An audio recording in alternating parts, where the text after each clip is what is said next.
Our definition of obesity has to be based on, is this a condition that affects your health like every other disease? And why do we call cancer a disease? Why do we call type 2 diabetes a disease? Why do we call someone having high blood pressure a disease? We call those diseases because they affect health and they produce complications. Obesity is a disease because we as doctors recognize that diseases have classical symptoms, they have signs, they have complications and etiologies. We know that body weight is very powerfully genetically determined, and it's also influenced by our environment. And those people who have become obese in our current obesogenic environment are those who are most genetically susceptible to becoming obese. Obviously there are issues because food is widely available and there are other reasons why people put on weight. It's not just their genes, but it's a disease because you inherit from your parents the propensity either to be thin or overweight, and that's why it's a disease. People with obesity in some cases die early, in some cases are discomfited by their disease, but in all cases have something wrong inside the body. And I think that's the critical thing that people don't get, is that obesity, like every other disease, is a dysfunction inside the body.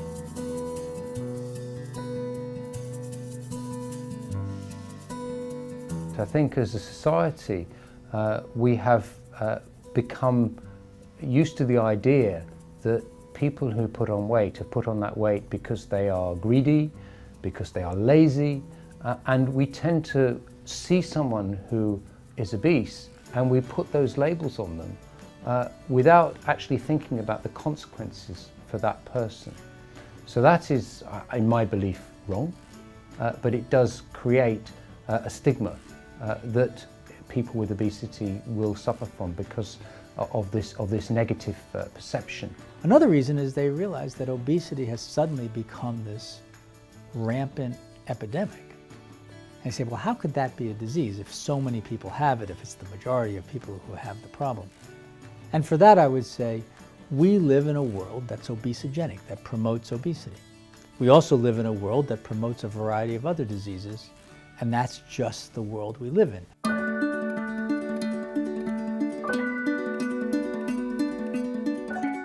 It's almost like every time you lose weight, you're pulling on a rubber band trying to get the weight down. And once you've got the weight down, your body is still trying to put the weight back on. And what we've learned from research is that in the long term, the body usually wins.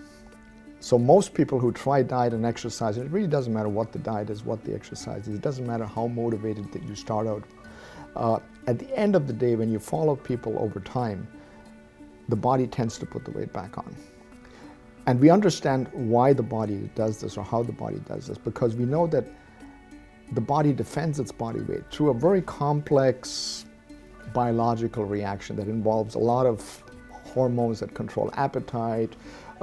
Just look at someone who starts losing weight. They start having cravings, they start feeling hungry, they start feeling less energetic, their metabolism slows down. And that's all the body trying to defend against weight loss and trying to promote weight regain.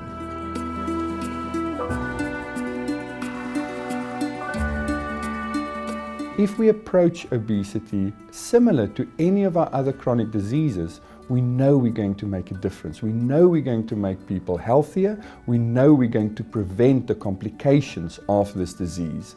And this is going to be the key step that allows all healthcare professionals to do what they do best, to treat our patients the best we can.